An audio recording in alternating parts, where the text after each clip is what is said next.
masalah kompensasi itu apa tetap berlaku sama? Untuk PKWT tidak ada aturan yang dirubah kecuali yang itu, yang maksimal 5 tahun. Nah, terkait PHK ini ada mekanisme yang dirubah atau disusun secara rigid oleh mahkamah ya. Yang pertama tentang kewajiban untuk melakukan bipartit. Ya, terkait kompensasi tadi memang ada pertimbangan mahkamah yang menyatakan bahwa ada frasa paling sedikit kompensasinya. Pergantian hak itu di dalam 13/2003 itu kan ada 15% ya? Dari Serikat Pekerja itu memang mengharapkan adanya pengembalian norma tersebut ya. Hanya saja mahkamah menilai itu merupakan tuntutan yang prematur gitu.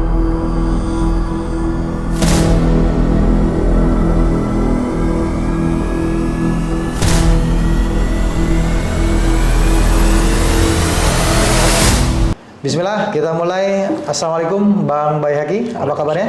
Alhamdulillah baik. Sehat ya. Bang Hujatul Baihaqi, sarjana hukum. Nah, beliau ini adalah pengacara sekaligus juga beliau saat ini menjabat sebagai sekretaris umum dari Federasi Serikat Pekerja Islam. Betul ya Bang ya? Betul. Nah, pada kesempatan kali ini kita mau mengulas satu isu hukum yang sangat menyita perhatian masyarakat, yaitu terkait dengan pasca putusan Mahkamah Konstitusi nomor 168 tahun 2023 yang menurut pemberitaan dan juga kita sudah baca putusannya itu memang ada kurang lebih ada 21 pasal dalam Undang-Undang Cipta Kerja terkait dengan klaster ketenaga kerja ini yang dinyatakan inkonstitusional bersyarat. Nah, ini kita mau tanya dulu nih kepada Bang Baihaqi ini karena beliau ini kan langsung berpraktik ya, atau praktisi di bidang perlindungan terhadap tenaga kerja atau pekerja begitu ya.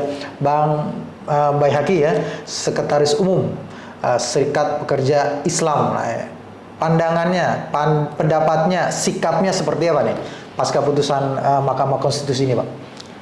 Iya, yang pertama tentu kita mengucapkan syukur alhamdulillah ya, karena ini perjuangan yang cukup panjang. Hampir 1 tahun ya, didaftarkan 1 Desember 2023, kemudian November 2024 baru diputus. Jadi alhamdulillah lah. Cukup panjang gitu ya, perjalanan panjang. Nah ini Bang, dari putusan ini yang menjadi concernnya dari federasinya Abang ini apa? Terkait dengan isu ketenaga kerjaannya dalam putusan MK ini. Iya, banyak catatan dari kita terhadap putusan ini. Tapi yang jelas kita cukup bersyukur dengan pandangan mahkamah yang di ujung menyampaikan bahwa perintah untuk dikeluarkannya klaster ketenagakerjaan dari Undang-Undang 6 tahun 2023 atau Ciptaker ini. Gitu. Itu ya yang menjadi bagian pentingnya gitu ya. Yeah. Nah, yang menjadi alasannya dalam pertimbangan mahkamah tadi bilang Abang disampaikan di ujung gitu ya, putusan itu apa yang menjadi dasar pertimbangannya sehingga Undang-Undang Tenaga Kerjaan ini harus memang dikeluarkan dari klaster tenaga kerjaan Undang-Undang Cipta Kerja. Judulnya Undang-Undang Cipta Kerja, harusnya kan memang memuat tentang tenaga kerjaan harusnya. Kenapa dikeluarkan begitu? Iya, sebetulnya emang undang-undang ini nggak layak ada ya kalau misalkan pandangan kita ya, karena kita sejak awal menyampaikan bahwa klaster ketenaga kerjaan ini nggak usah lah dimasukkan dalam Undang-Undang Omnibus Law ketika awal itu kan kita sampaikan, karena kalau mahkamah menilai, kenapa dikeluarkan tadi kan pertanyaannya. Nah, kenapa dikeluarkan? Mahkamah menilai ada penghimpitan norma gitu dalam aturan Ciptaker, klaster ketenagakerjaan dalam Undang-Undang Ciptaker. Apa implikasi dari penghimpitan norma itu? Karena banyak problem permasalahan terkait aturan-aturan yang seharusnya yang sebelumnya diatur di undang-undang. Kemudian di 13/2003 itu diatur, kemudian melalui Undang-Undang Cipta Kerja ini malah aturan tersebut didelegasikan ke peraturan pemerintah gitu, kayak PHK. Diatur lebih lanjut dalam undang-undang pemerintah. Yang statusnya secara hierarkis ada di bawah undang-undang begitu ya. Nah, imbasnya apa memang kalau menurut mahkamah ini kalau memang misalkan kalau tidak dikeluarkan begitu, ada imbasnya nggak sih sebenarnya? Ya, imbasnya ini menjadi permasalahan yang terus-menerus gitu. Karena ya kita tahu semenjak adanya Undang-Undang Ciptaker atau klaster ketenagakerjaan di Ciptaker ini, kita sebagai buruh ini terus memprotes berbagai macam permasalahan yang baik yang diatur dalam Ciptaker maupun turunan-turunannya itu banyak bermasalah. Apakah kemudian bisa menimbulkan ketidakpastian hukum gitu misalkan atau keadilan? Apa itu juga menjadi salah satu pertimbangan majelis hakim? Nah, itu salah satu pertimbangan majelis hakim. Iya. Dalam ini Bang, dalam putusan ini tadi kita mengatakan ada 21 pasal yang dinyatakan inkonstitusional bersyarat begitu ya. Betul. Ada majelis hakim menggolongkan dalam 6 pertimbangan kalau tidak salah terkait dengan tenaga kerja asing gitu ya. Betul. Upah, kemudian outsourcing, PKWT. Kemudian masalah PHK dan mungkin satu lagi saya lupa. Nah, mungkin kalau kita bahas satu persatu ini akan panjang nih. Kita akan buat serinya mungkin ya. Nah, seri yang pertama ini tentang kita bahas dua dulu nih ya. Ada terkait dengan PKWT sama PHK begitu ya. Nah, terkait dengan PKWT. Nah, PKWT sebagaimana kita tahu kan kalau di undang-undang sebelumnya di 2003 itu kan maksimal diatur paling lama PKWT atau kerja kontrak itu adalah 3 tahun. 3 tahun. Ya. Kemudian di dalam undang-undang Cipta Kerja diubah begitu ya. Dalam peraturannya diatur dalam turunan ya dalam PP 35 2021 kalau tidak salah juga itu adalah maksimal 5 tahun begitu ya. Nah, dalam putusan Mahkamah Konstitusi ini menilai PKWT itu seperti apa? Iya, ini salah satu catatan kita ya karena Mahkamah menilai dalam Ciptaker itu diatur bahwa tentang waktu untuk PKWT itu diatur dalam perjanjian kerja. Oke. Nah, gitu. Mahkamah menilai itu inkonstitusional ya. Nah, sehingga Mahkamah langsung menyebutkan normanya disebutkan menjadi 5 tahun maksimal gitu dengan perpanjangannya gitu. Jadi mau diperpanjang seperti apa, pokoknya maksimal 5 tahun. Nah, padahal Mahkamah itu tahu ya aturan awalnya itu 3 tahun, 2 tahun pertama kemudian maksimal 1 tahun gitu, 3 tahun. Seharusnya yang kita inginkan ya dikembalikan lagi normanya menjadi 3 tahun itu. Nah, dari segi lamanya PKWT itu kan berarti tetap 5 tahun dong? Tetap 5 tahun. Yang jadi perubahannya bagian apa ya? Perubahannya menjadi di bagian normanya itu.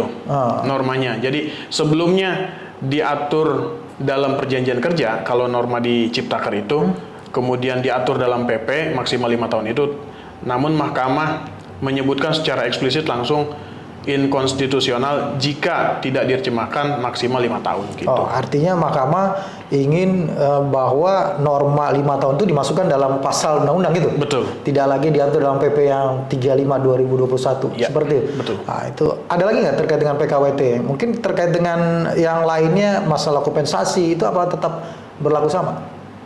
Apa tidak disebutkan itu dalam Untuk PKWT tidak ada aturan yang dirubah kecuali yang itu, yang maksimal 5 tahun itu. Oke, baik.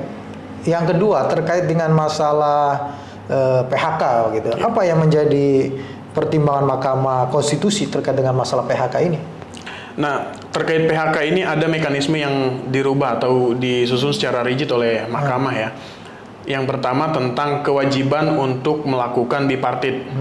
Kalau misalkan di Undang-Undang Ciptaker itu kan disebutkan jika pekerja menolak untuk melakukan PHK dapat mengajukan keberatan gitu kan, kemudian melalui forum bipartit. Tapi di putusan dari Mahkamah itu menyampaikan bahwa harus melalui putusan perundingan bipartit. Gitu. Kemudian dilanjutkan kalau misalkan bipartitnya tidak ditemukan jalan titik temu, maka pemutusan hubungan kerja itu PHK itu diputuskan melalui pengadilan hubungan industrial gitu. Artinya di sini di putusan Mahkamah ini menyatakan atau mewajibkan ya, sifatnya imperatif gitu ya, bahwa perundingan bipartit itu harus dilaksanakan begitu ya? Betul. Kalau sebelumnya tadi Bang Bayhaki menyebutnya sebagai opsional. Opsional. Oh, oke. Dan ada lagi nggak terkait dengan PHK ini mekanismenya? Apakah hanya terkait dengan memang mewajibkan adanya bipartit itu saja?